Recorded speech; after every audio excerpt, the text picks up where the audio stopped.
June 6th, 1991.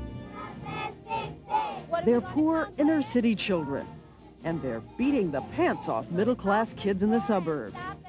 5-year-olds who can name all the states. Massachusetts, Rhode Island. First graders doing advanced math. 45, 54, 63, 72. Fifth graders who read Shakespeare, and their test scores are tops. What's the secret? Are they cheating, as some officials suggest?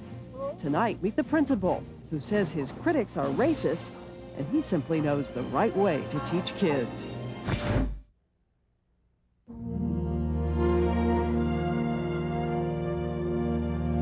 Primetime from New York.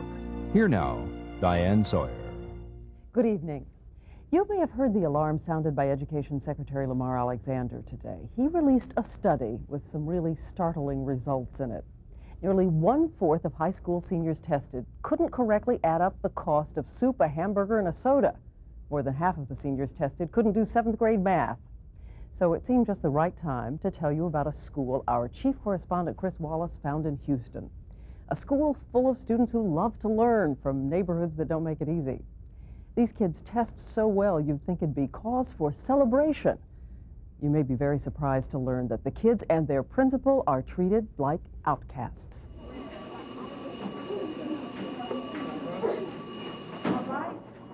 It's 7:30 a.m. at Houston's Wesley Elementary School, and Principal Thaddeus Lott, as he has for the past 16 years, is making sure things run his way. Watch where you're going, get on that line. Wesley is old and overcrowded. The students 95% black and 99% poor. But if you have any preconceptions about inner-city schools, check them at the door. Everywhere Lott takes you in his school, there's a surprise. Geography in kindergarten? Yeah. You're kidding. No, not at all. For instance, Miss Kinney's kindergarten class, where 5-year-olds recite all 50 states without looking at a map. Massachusetts, Rhode Island, Connecticut. Okay, now think about this. They're doing this from memory. What's wrong? I'm not sure I could do this from memory.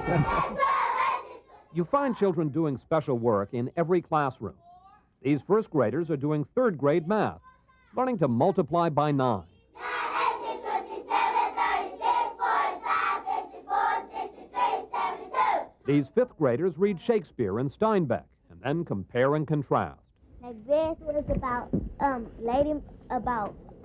a wife and a man. Over the past decade, Wesley has been one of Houston's best performing schools. In 1988, it ranked in the top quarter of all elementary schools in Texas, with children consistently doing work up to 2 years ahead of their grade level. What makes this so remarkable is that Wesley sits in one of Houston's toughest neighborhoods, Acres Homes. But Thaddeus Lott has lived here all his 57 years, and he says whatever goes on outside of school, there's no reason his students must fail. You ask a lot of the children here, don't you? Yes. I believe the children can do a lot. Once you get them into a setting where they feel like they can and they know that you believe in them and you have faith in them, then they rise to the occasion. Potato, what word is? Potato. Spell the whole word is? P-O-T-A-T-O. In Mrs. Alexander's 1st grade class, you see the Lott method. Teachers actively engaging children in rapid-fire drills, lots of repetition, and grading every day in every subject. These children are learning to break down words into sounds and syllables. Lionel, how many do you hear? I hear 3 vowels sounding the word tomato. It may look like these children are learning, but Houston school administrators don't think so. They consider this kind of teaching old-fashioned, with too much memorization and too little independent creative thinking. But Lott has thrown out the official curriculum, saying that for these children, his system works. The letter that says A is? They're going over vowel sounds, they're going over combinations of vowel sounds. We're plugging them into a system that I'll guarantee at the end of the year, this youngster will be reading. Wesley students seem genuinely excited about what they're accomplishing. You like working hard in school? Yes, Why? because it's fun learning and reading, because reading helps you all the way through your life. The Wesley School would seem to be a classic success story, a model of how much inner-city children can achieve, which is why what's happened here the last few years is so puzzling, because far from being the toast of the Houston School District, Thaddeus Lott and his teachers say they have been undercut at every turn. They're hostile to Wesley. They're hostile to the building principal. Gail Fallon, who runs the Houston Teachers Federation, says school bureaucrats have declared war on Thaddeus Lott because he ignores their guidelines. She says resentment is so deep at district headquarters that for years, officials there have accused the school of cheating to get its strong test scores. We've had them come in and say, we think they're cheating at Wesley. Can you find out how they're doing it? Just that directly? Just that directly. They're not subtle about it. District officials have investigated Wesley repeatedly in recent years, but no cheating has ever been found. I was in tears because I was upset. I didn't know what was going on. First grade teacher India Williams was involved in the latest incident a few weeks ago when two officials from the Houston School District walked into her classroom and accused her of feeding answers to her students on a national test. They searched her classroom for hours, but found nothing. I didn't know these people. I had never done anything, and I was just, singled out. Why the suspicion? I think they suspect them because they are poor black children, and because in the mindset in the administration, they don't believe poor black children can outperform suburban white children, and they are doing it, and they are doing it routinely. Ms. Fallon, you're making a very serious charge. Right. You're basically accusing the school district, the top administrators, of racism. Yes. I think probably racism of the worst kind. It's not even conscious racism.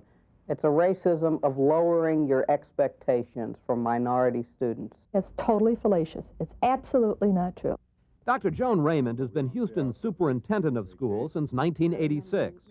She strongly rejects the charge of racism and insists Wesley School has never been undercut. This administration is committed to the improvement of education for all children, and particularly minority children, and the record stands on its own. Mr. Lott has been very, very highly supported by this administration. Absolutely. But don't tell that to parents in Acres Homes, who say they've had enough of the harassment and suspicion from district headquarters. This is not the first time. They have accused this school of cheating before. But when they come out about the teacher, that was the last straw. The community even voiced its anger in church. We understand that they would rather the best school be in an affluent area. But the bottom line is, gold is gold. I don't care where you find it, even if it's in Acres Homes. Thaddeus Lott says he too is getting fed up with administrators who don't believe poor black children can succeed.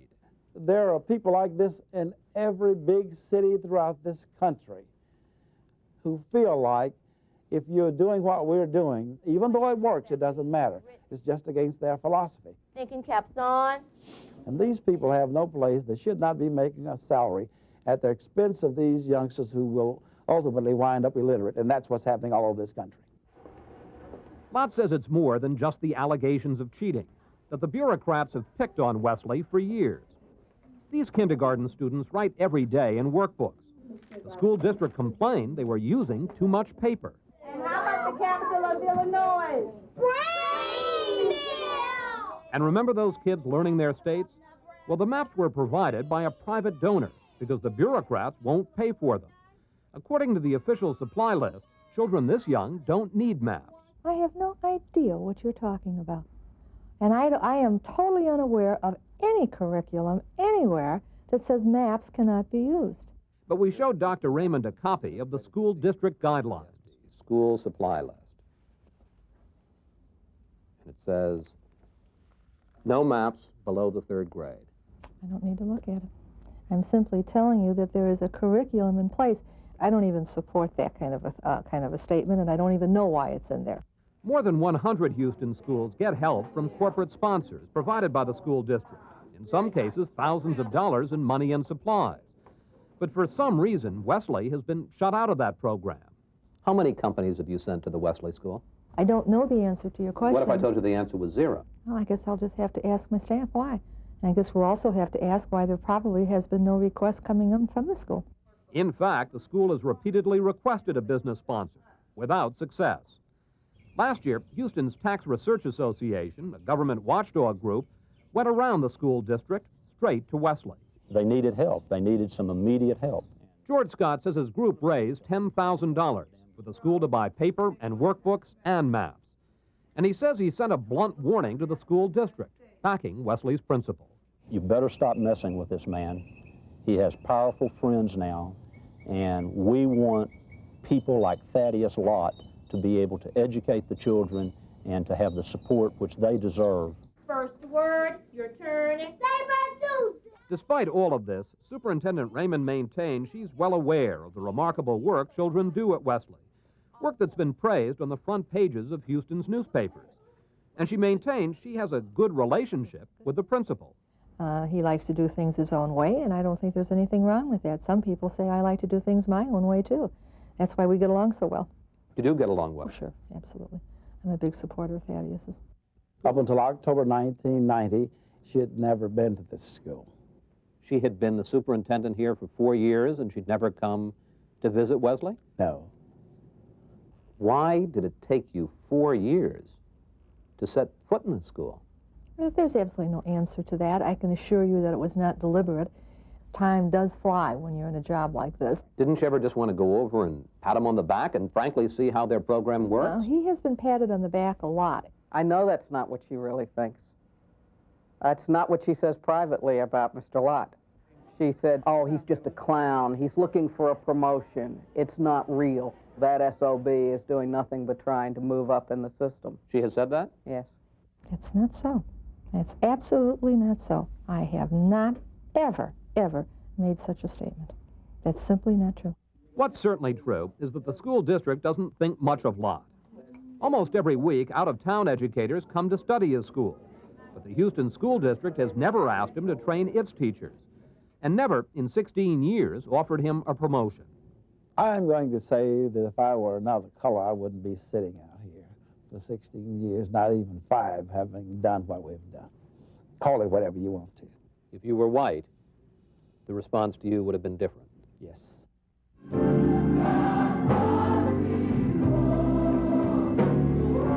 In Acres Homes, Lott has become a symbol of the anger people feel here.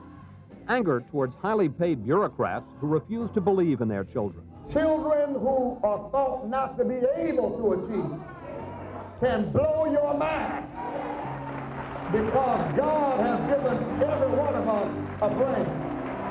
And brains are not white, black, or brown. And so Thaddeus Lott intends to stay on at Wesley School, continuing to ignore the administrators downtown and to teach his students his way.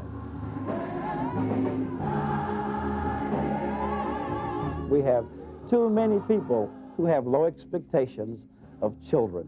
Too many people who really don't think that children in a setting like this even have the brains or ability to learn.